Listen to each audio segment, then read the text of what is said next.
Good morning दोस्तों। Welcome to PW only IAS. दोस्तों, बात करें अगर द हिंदू के फ्रंट पेज की तो हमें देखने को मिलेगा कि इलेक्शन कमीशन ऑफ इंडिया के द्वारा ये बोला गया है कि वो स्पीचेस को एग्जामिन कर रहे हैं। एक्चुअल में आप नोटिस करो कि पिछले कुछ दिनों के अंदर डिफरेंट डिफरेंट स्पीचेस की complaints election commission of India तक पहुंची, जहां पर यह बोला गया कि कुछ रिलीजियस एंगल्स को यूज किया गया। अब इलेक्शन कमीशन ऑफ इंडिया ने पहले इनके ऊपर कमेंट करने से मना किया था, पर अब उन्होंने बोला है कि नहीं, हम ये देख रहे हैं कि क्या वो चीजें रिप्रेजेंटेशन ऑफ पीपल एक्ट के अंतर्गत आती हैं या नहीं आती, plus at the same time क्या उन चीजों के अंदर रिलीजियस या रिलीजियस सिंबल्स का मिस यूज किया गया है वोट्स के लिए या नहीं। तो इस तरह से डिफरेंट डिफरेंट पॉलिटिकल पार्टीज के अंदर जहां पर भी ये चीजें हुई हैं, उन सबको यहाँ पे ईसीआई के द्वारा यहाँ पे उनको एग्जामिन किया जा रहा है। देखो, आजकल न्यूज़पेपर्स के अंदर बहुत ज्यादा पॉलिटिकल न्यूज आ रही हैं, रीजन बीइंग कि इलेक्शंस चल रहे हैं, तो बहुत ज्यादा हमें उनके ऊपर डिस्कशन करना नहीं है। हमारा फोकस मेजरली पॉलिटी के ऊपर होना चाहिए, ना कि पॉलिटिक्स के ऊपर। तो दोस्तों, डेट है आज की 24 अप्रैल 2024 एंड आप सभी का स्वागत है आज के प्रीलिम बूस्टर न्यूज डिस्कशन के अंदर। देखो, जब हम बात करते हैं इस पर्टिकुलर डे की ना, तो हमारे संविधान के पर्सपेक्टिव से ये पर्टिकुलर डे बहुत ही ज्यादा इंपॉर्टेंट बन जाता है। स्पेशली दो मेजर कारण हैं जिसकी वजह से आज का दिन इंपॉर्टेंट है। क्या आप लोग थोड़ा कोशिश करके मुझे बता सकते हो कमेंट्स के अंदर कि क्या लगता है, क्या रीजंस हैं 24 अप्रैल के इतना स्पेशल होने के? बता पा रहे हो तो बहुत बढ़िया, नहीं तो मैं बता देता हूं। देखो, पहली चीज तो ये है कि आज 24 अप्रैल को सेलिब्रेट किया जाता है as a national Panchayati Raj day. Mahatma Gandhi ji का एक विजन था, उन्होंने बात करी थी कि भारत का जो भविष्य है वो कहीं ना कहीं भारत के गांव में रहता है। ठीक है, the future of India lies in its village. और इसी चीज को एक तरह से इंप्लीमेंट किया गया, कह सकते हो आप, 1992 के अंदर, जब 24 अप्रैल 1992 को 73rd कॉन्स्टिट्यूशन अमेंडमेंट यहां पर लाया गया। राइट, आप सबने इस चीज को पढ़ा हुआ है एंड आज के समय इसके 31 साल यहाँ पे आज कंप्लीट हो रहे हैं। इसके द्वारा पार्ट 9 को भी इंट्रोड्यूस किया गया एंड हमारी डेमोक्रेटिक पॉलिटी के अंदर ये दिन बहुत ज्यादा इंपॉर्टेंट हो गया जब हमने बात करी थी डेमोक्रेटिक डिसेंट्रलाइजेशन की, ग्रास रूट्स को पावर देने की यहाँ पे बात इस पर्टिकुलर अमेंडमेंट के माध्यम से करी गई। तो हर साल आप जानते हो, ठीक है, बहुत अच्छे रूप से इसको सेलिब्रेट किया जाता है इस पर्टिकुलर डे को। तो ये तो हो गया पहला कारण। दूसरा कारण पता है, वो है इनके कारण। ये क्या है? ये है केशवानंद भारती केस की मैं बात कर रहा हूँ। देखो, अगर आप जाते हो थोड़ा पास्ट के अंदर तो आपको नोटिस करने को मिलेगा कि 1973 के अंदर 24 अप्रैल को ही सुप्रीम कोर्ट ने जजमेंट दिया था केशवानंद भारती केस का, जिसके वजह से बेसिक स्ट्रक्चर डॉक्ट्रिन हमारा देखने को मिलता है। एंड ये केस इतना इंपॉर्टेंट बन गया कि बहुत सारे केसेस के अंदर बाद में इसको कोट किया गया and at the same time काफी लोग इसको बोलते हैं the case that saved Indian democracy, ये भी इसको नाम से जाना जाता है। एंड आप सभी जानते होंगे कि 7:6 की बहुत ही थिन मेजोरिटी के साथ इस पर्टिकुलर जजमेंट को यहाँ पे पास किया गया था एंड कहीं ना कहीं इसने पार्लियामेंट की पावर कॉन्स्टिट्यूशन को अमेंड करने की इसके ऊपर लिमिट लगा दी गई थी और बेसिक स्ट्रक्चर जो डॉक्टर निकल के आया वो कहीं ना कहीं काफी सारे केसेस के अंदर आगे यूजफुल रहा। चलो, ये तो बात समझ आ गई। कुछ और टॉपिक की तरफ चलते हैं। दैट इज पहला टॉपिक जो डिस्कस करना है, that is food safety standard authority of India ने नेशनल क्वालिटी चेक यहाँ पे स्टार्ट किया है स्पाइस मिक्स प्रोडक्ट्स के लिए। अब आप पूछेंगे सर ये क्या मसला है आखिर? देखो, आप लोग भी ना खाना खाते हो, ठीक है ना, खाने में मसाले वगैरह पड़ते हैं और ज्यादातर लोग या तो एमडीएच मसाले या एवरेस्ट मसाले इनको आप लोग यूज करते होंगे, है कि नहीं? अब हुआ क्या है, जब हम बात करता हूँ हांगकांग की और मैं बात कर रहा हूँ सिंगापुर की, दरअसल में ना इनके वहाँ के जो फूड रेगुलेटर्स हैं उन्होंने ये बात पाई है कि इन दोनों के कुछ ना कुछ जो मिक्सचर, जैसे एक हो गया फिश करी मसाला हो गया, इसके अलावा एमडीएच का जो सांबर मसाला हो गया, एमडीएच का ही मद्रास करी पाउडर आता है आपका, और भी इस तरह से 4 वेरिएंट्स बेसिकली इन्होंने यहाँ पे नोटिस किए हैं जिनके अंदर इथाइलिन ऑक्साइड की जो मात्रा है वो जरूरत से ज्यादा देखने को मिली है, जिस वजह से इन्होंने बोला है कि ये हम इनको रिकॉल कर रहे हैं। They have been recalled some of the variants की ये क्वालिटी प्रॉपर इनकी मेंटेन्ड नहीं है। इससे पहले भी अगर हम बात करें ना, तो एवरेस्ट के जो गरम मसाला आता है, एवरेस्ट का सांबर मसाला आता है, उसके अंदर पिछले साल साल्मोनेला के लिए पॉजिटिव पाया गया था, तो यूएस एफडीए ने भी उस टाइम काफी सुनाया था।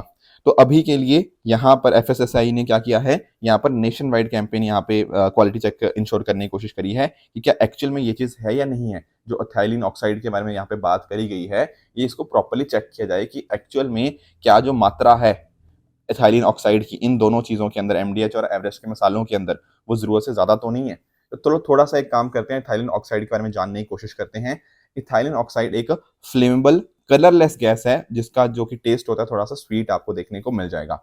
इसको यूज किया जाता है कुछ डिफरेंट अदर केमिकल्स को बनाने के लिए, जैसे डिटर्जेंट्स हो गया, पेस्टिसाइड्स हो गया, एंटीफ्रीज हो गया, उनके लिए।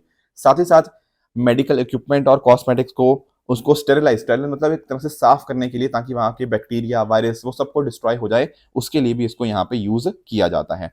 इसके साथ ही साथ अगर हम बात करेंगे तो आप नोटिस करोगे कि यहाँ पर स्पेशल केमिकल्स की तरह इसको एक तरह से यूज किया जाता है ताकि फ्यूमिगेट किया जा पाए। फ्यूमिगेट का मतलब कुछ भी हार्मफुल इंसेक्ट है, कुछ हार्मफुल बैक्टीरिया है, ताकि उन एग्रीकल्चर प्रोडक्ट्स के ऊपर माइक्रोबियल कंटामिनेशन ना हो पाए, उनको खत्म करने के लिए यहाँ पर इसको यूज किया जाता है।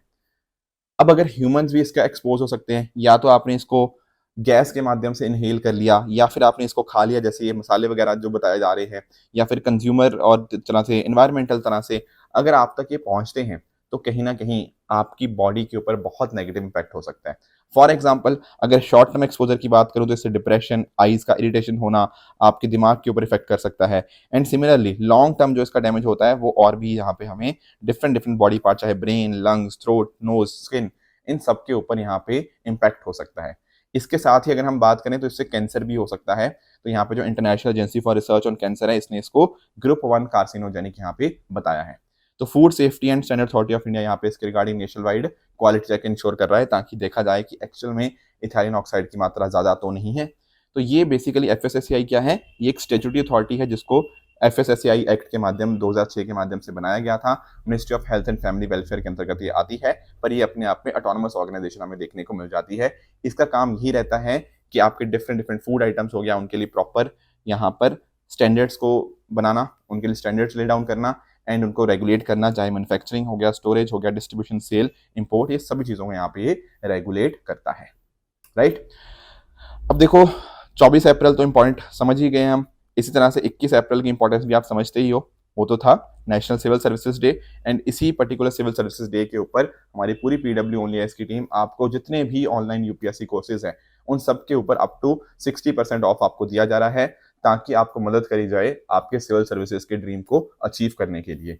ध्यान रखिएगा, ये जितने भी कोर्सेज हैं इनके ऊपर आपको अप टू 60% ऑफ देखने को मिल जाएगा। ये ऑफर वैलिड है 21 से लेकर 25 अप्रैल तक। ठीक है, तो डेफिनेटली डिस्क्रिप्शन के अंदर मैंने इन्हीं सब कोर्सेज के लिंक्स दिए हुए हैं, आप जाइए डिस्क्रिप्शन के अंदर इन कोर्सेज को चेक कीजिए। एंड आई एम श्योर आपको ये कोर्सेज बहुत ज़्यादा हेल्प करेंगे अपनी तैयारी को और भी बेहतर बनाने के लिए। नेक्स्ट बढ़ते हैं अगले टॉपिक की तरफ, that is 50 years of Chipko movement.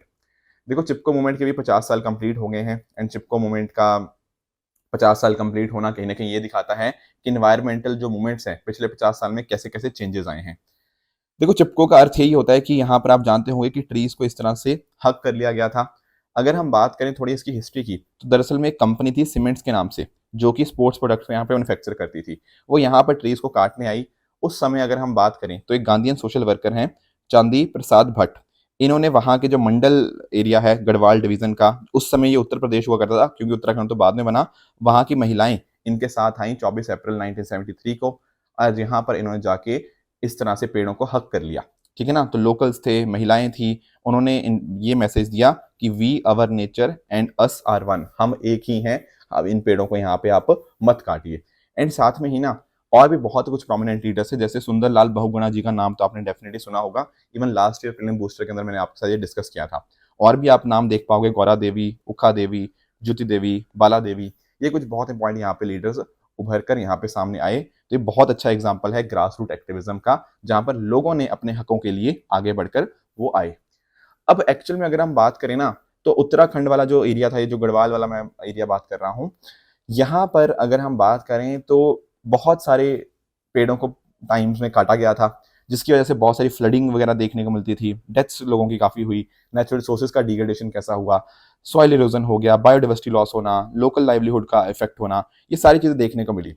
But जैसे जैसे चिपको मूवमेंट आया, यहाँ पर देखने को मिला कि गांधीयन प्रिंसिपल नॉन वायलेंस को यहाँ पे यूज़ किया गया, ह्यूमंस और नेचर के बीच में एक इंपॉर्टेंट लिंकेज यहाँ पे एस्टेब्लिश किया गया, लोकल कम्युनिटीज का पार्टिसिपेशन था। एंड आप नोटिस करोगे कि बाद में ना बहुत सारी मूवमेंट्स होती हैं, जैसे फॉर एग्जांपल आप जानते हो यहाँ पे सरदार सरोवर डैम मूवमेंट होती है, साइलेंट वैली मूवमेंट आपको देखने को मिल जाएगी, साउथ इंडिया के अंदर। अपिको मूवमेंट हो गया, बहुत फेमस था। काइगा न्यूक्लियर पावर प्लांट के जो कर्नाटका के अंदर है, वहाँ ग्रुप्स ने कुछ यहाँ पे मूवमेंट यहाँ पे रन करा। तो इस तरह से आप इंडिया में और भी बहुत सारे आप मूवमेंट्स देख सकते हो। ये सारे इनकी इंस्पिरेशन कहीं ना कहीं चिपको मूवमेंट को ही यहाँ पे देखा जाता है, राइट। एंड लोगों का इंपॉर्टेंट रोल था। इवन आज के समय जो इको फेमिनिस्ट है, जैसे वंदना शिवा, अगर आप लोग सोशियोलॉजी स्टूडेंट हो तो आपने वंदना शिवा मैम का नाम पक्का सुना होगा। तो उस तरह के जो आजकल इको फेमिनिज्म देखने को मिलता है, तो इनको भी इंस्पायर कहीं ना कहीं चिपको मूवमेंट से ही देखने को मिलता है। एंड आज के समय भी अगर आप नोटिस करोगे तो कलेक्टिव एक्शन कितना इंपॉर्टेंट है, कम्युनिटी पार्टिसिपेशन कितना इंपॉर्टेंट है, ग्रास रूट प्लानिंग कितनी ज़्यादा इंपॉर्टेंट है, ये सारी चीज़ों का रेलेवेंस आज के समय भी आपको देखने को मिल जाएगा। नेक्स्ट हमारा टॉपिक है स्टार कैंपेनर्स के रिगार्डिंग। देखो, जो अरविंद केजरीवाल जी की वाइफ हैं सुनीता केजरीवाल, उनको यहाँ पे आज के समय स्टार कैंपेनर बनाया गया है बाय आम आदमी party for its campaign in Gujarat. तो थोड़ा सा हमें स्टार कैंपेनर के बारे में समझ लेना चाहिए कि आखिर ये स्टार कैंपेनर होता क्या है। देखो, स्टार होते ना, स्टार स्टार मतलब कोई फेमस बंदा, राइट। तो यहाँ पर कोई भी फेमस पर्सन जिसकी अच्छी खासी ह्यूज फैन फॉलोइंग होती है, तो पॉलिटिकल पार्टीज उनको एज अ स्टार कैंपेनर की तरह बना देती हैं। अब आप पूछेंगे सर ऐसा कैसे बना दिया? देखो, दरअसल में ना हमारे पास रिप्रेजेंटेशन ऑफ पीपल एक्ट है 1951 का। इसके माध्यम से आप जानते होंगे कि एक तो होती हैं आपकी रिकॉग्नाइज्ड पॉलिटिकल पार्टीज। रिकॉग्नाइज्ड का मतलब कि या तो वो नेशनल पार्टीज हैं या फिर आपकी स्टेट पार्टी। नेशनल पार्टी जैसे आपका आम आदमी पार्टी हो गया, भारतीय जनता पार्टी हो गया, इंडियन नेशनल कांग्रेस हो गया, नेशनल पॉलिटिकल पार्टी हो गया एनपीपी। ऐसे टोटल 6 पॉलिटिकल पार्टीज आपको नेशनल पार्टीज देखने को मिलती हैं। सिमिलरली बहुत सारी स्टेट पार्टीज हैं हमारे पास। जब ये नेशनल या स्टेट पार्टीज होती है ना, तो ये मैक्सिमम 40 स्टार कैंपेनर्स को अपॉइंट कर सकती हैं। उसी तरह से जो आपकी अनरिकॉग्नाइज्ड, यानी कि वो नेशनल पार्टी भी नहीं है, स्टेट पार्टी भी नहीं है, पर वो रजिस्टर्ड है, ऐसी पॉलिटिकल पार्टी 20 स्टार कैंपेनर्स को अपॉइंट कर सकती है। ठीक है ना? तो होता क्या है कि इनको यहाँ पे उस पॉलिटिकल पार्टी के द्वारा नॉमिनेट किया जाता है। कोई लॉ वगैरह नहीं है कि किसको बना सकते हैं किसको नहीं बना सकते, बस जनरली यही होता है कि वो पॉलिटिकल पार्टी के मेंबर होने चाहिए, राइट। अब होता क्या है ना, यहाँ पे अगर आप नोटिस करोगे, ये जो भी नाम होंगे, मतलब मैक्सिमम 40 आपके नेशनल और स्टेट पॉलिटिकल पार्टी के, और अदरवाइज अनरिकॉग्नाइज्ड के 20 जो नाम होंगे, वो यहाँ पर इलेक्शन कमीशन ऑफ इंडिया को देने होते हैं। एंड साथ साथ चीफ इलेक्टोरल ऑफिसर जो स्टेट्स के होते हैं, within 7 days from the date of notification of such elections. पर आप बोलेंगे सर इंडिया में तो अब आज के समय 7 चरणों में चुनाव हो रहा है, 7 फेजेस में चुनाव हो रहा है। तो बिल्कुल, तो डिफरेंट डिफरेंट फेजेस के लिए डिफरेंट डिफरेंट स्टार कैंपेनर्स की लिस्ट आप अलग से सबमिट कर सकते हो। अब आप पूछेंगे इसका बेनिफिट क्या होता है? देखो, एक्चुअल में अगर आप बात करोगे ना, इलेक्शन कमीशन ऑफ इंडिया के द्वारा क्या किया गया है, एक लिमिट फिक्स करी गई है। किस चीज की लिमिट? कि एक जो कैंडिडेट होता है वो कितना खर्चा कर सकता है। तो कैंडिडेट की तो लिमिट लगा रखी है, और वो लिमिट है आपकी 95 lakh for larger Lok Sabha constituencies and 75 lakh for smaller constituencies. पर जब हम बात करते हैं एक पॉलिटिकल पार्टी कि वो कितना खर्च कर सकती है, इसके ऊपर तो कोई लिमिट ही नहीं है, राइट।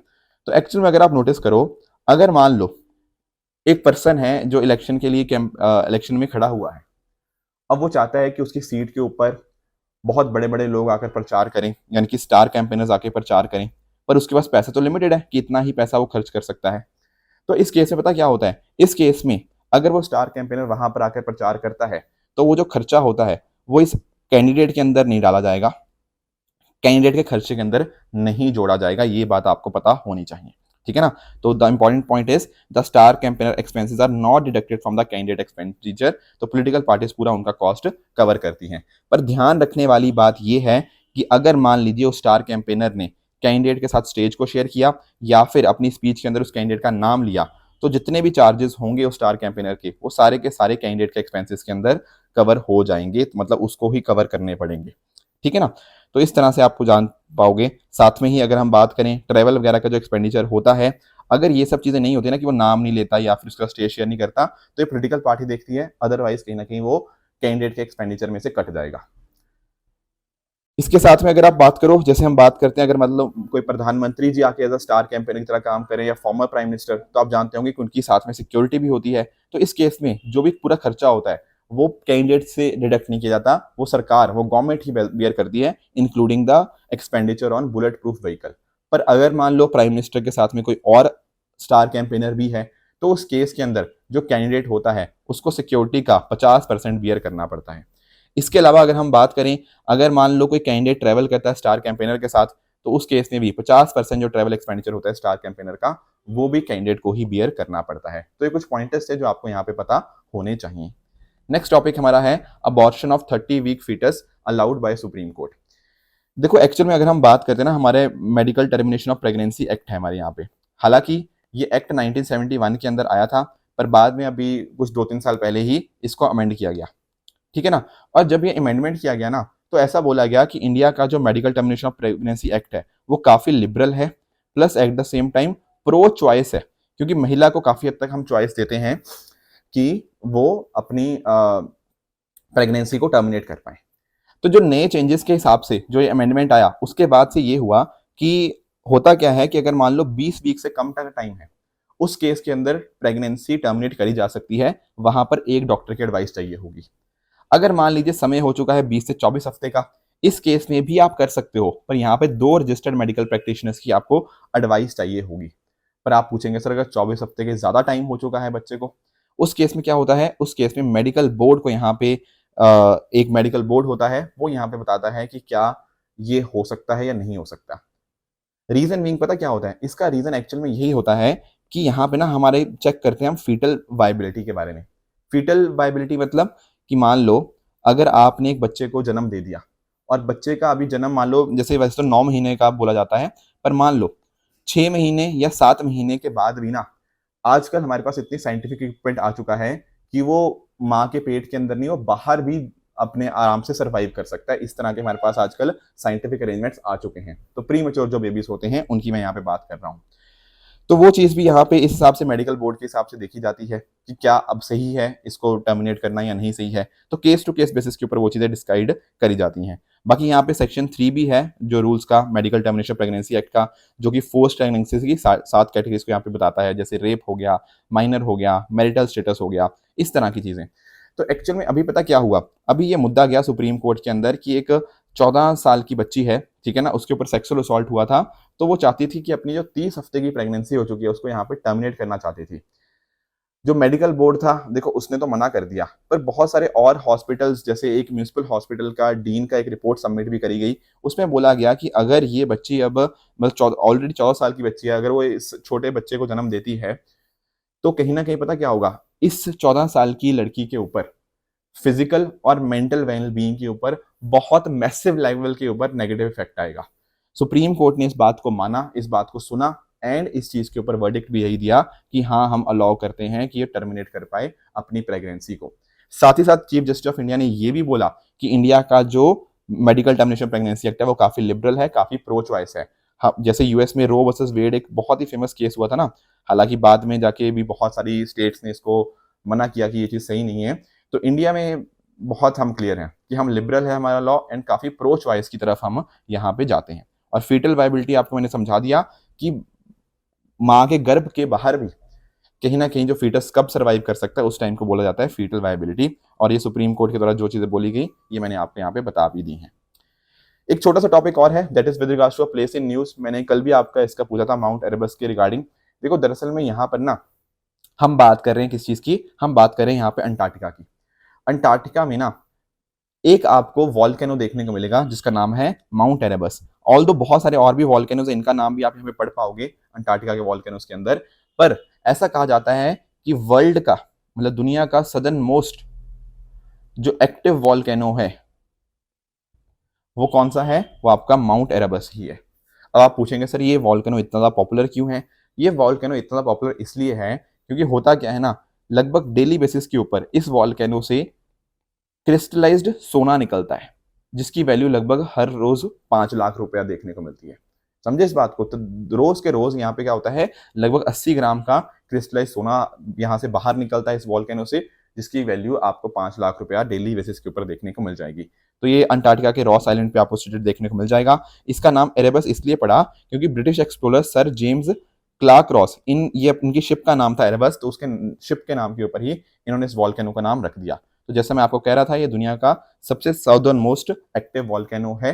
साथ ही साथ इसकी जो एलिवेशन है वो लगभग 3800 मीटर आपको देखने को मिल जाएगी। ये एक स्टॉर्टो वॉल्केनो है, यहाँ की अब आपको कोनिकल शेप का वॉल्केनो आपको देखने को मिल जाता है, राइट। बाकी कुछ और पॉइंटर्स भी हैं, जैसे यहाँ पे आपको लावा लेक देखने को मिल जाएगी, ठीक है ना। और लोकेशन काफी रिमोट है तो लोग वहां पे जाते नहीं है। सैटेलाइट टेक्नोलॉजी के माध्यम से चीजों को मॉनिटर किया जाता है, एंड क्या वॉल्केनिक एक्टिविटी हो रही है, क्या चेंजेस हो रहे हैं, उनको भी यहाँ पर सैटेलाइट टेक्नोलॉजी के माध्यम से ही ट्रैक किया जाता है। आई होप आप इसकी लोकेशन अच्छे से समझ गए होंगे। आज का आपका होमवर्क रहेगा, आप मुझे बताओगे इंग्लिश चैनल के बारे में, ठीक है ना। इसकी लोकेशन पर्सपेक्टिव से हमें जानना चीज़ें ज़रूरी है, तो डेफिनेटली इसका कमेंट्स में आप मुझे आंसर बता सकते हो। इसके अलावा कल मैंने आपको होमवर्क नहीं, कल नहीं, आज का आपका होमवर्क ये रहा, जिसका आंसर मुझे आप ट्रू और फॉल्स के माध्यम से जो कमेंट्स में बताओगे कि आपके हिसाब से इनमें से कौन सा ठीक है, कौन सा गलत है। कल मैंने आपको जो होमवर्क दिया था उसका आंसर डिस्कस कर लेते हैं। जब हम बात करते हैं एक्सरसाइज पूर्वी लहर की, तो बिल्कुल ईस्टर्न कोस्ट के ऊपर इंडियन नेवी के द्वारा कंडक्ट करी गई, that is correct. 2024 earth day, planet versus plastic he theme है इसके, ये भी आपकी करेक्ट है। जब हम बात करते हैं मार्स सैंपल रिटर्न मिशन की, तो नासा के साथ इसरो नहीं है, ये यूरोपियन स्पेस एजेंसी है, तो ये थर्ड स्टेटमेंट आपका यहाँ पे गलत हो जाएगा। एमसीक्यूज की बात करें तो एक एमसीक्यू आपका होमवर्क रहेगा विद रिगार्ड्स टू इकोनॉमी, ये आंसर भी आप मुझे दे सकते हो नीचे कमेंट्स में। एंड दूसरा आपका एनवायरमेंट पर्सपेक्टिव से रहेगा डुगोंग के रिगार्डिंग, ठीक है ना। तो ये दो क्वेश्चंस का आंसर मुझे आप नीचे कमेंट्स में बताओगे। इसके अलावा कल मैंने आपको जो होमवर्क दिया था, एक था ओरिजिनल ज्यूरिसडिक्शन के रिगार्डिंग। जब हम बात करते हैं ना original jurisdiction of supreme court, इसका अर्थ ये होता है कि आप डायरेक्टली सुप्रीम कोर्ट को अप्रोच कर सकते हो। एडवाइजरी, नॉट एडवाइजरी नहीं, जो बोलते हैं ना कि आप डायरेक्टली सुप्रीम कोर्ट को यहाँ पे आप अप्रोच कर सकते हो। ऐसा नहीं है कि पहले आप लोअर कोर्ट जाओ, फिर हाई कोर्ट जाओ, फिर सुप्रीम कोर्ट जाओ, नहीं, आप डायरेक्टली अप्रोच कर सकते हो। ऐसा देखो, इन दो केसेस के अंदर हो सकता है कि मान लो सरकार का एक या एक से ज्यादा स्टेट्स के अंदर डिस्प्यूट चल रहा है, and at the same time दो या दो स्टेट्स के बीच में डिस्प्यूट्स हैं। ये दरअसल में आर्टिकल 131 के अंदर ये चीज लिखी गई है, इसको बोलते हैं ओरिजिनल ज्यूरिसडिक्शन। तो यहाँ पे आंसर बनेगा ऑप्शन नंबर सी। दूसरा आपका होमवर्क था रिलीजियस हिस्ट्री ऑफ इंडिया के रिगार्डिंग, यहाँ पर हम बात करते हैं बोधिसत्व की। तो आप जानते होंगे बोधिसत्व अपनी खुद की सैल्वेशन को कहीं ना कहीं डिले कर देते हैं ताकि दूसरों को यहाँ पे मदद कर पाए। ये बात तो ठीक है, पर ये दरअसल में हीनयान सेक्ट का नहीं, ये बल्कि आपके महायान सेक्ट का एक बहुत इंपॉर्टेंट पार्ट बनता है। तो पहला आपका गलत हो जाएगा, एंड दूसरा तो बिल्कुल डेफिनेटली ठीक है। तो second and third is the correct answer, option B will be the right answer. दोस्तों, अगर आपको इसकी पीडीएफ चाहिए तो आप हमारे टेलीग्राम चैनल पीडब्ल्यू ओनली ऐसे विषय में जाकर इसकी पीडीएफ डाउनलोड कर सकते हो, अपनी प्रेपरेशन को और भी बेहतर बना सकते हो। Thank you very much for the discussion.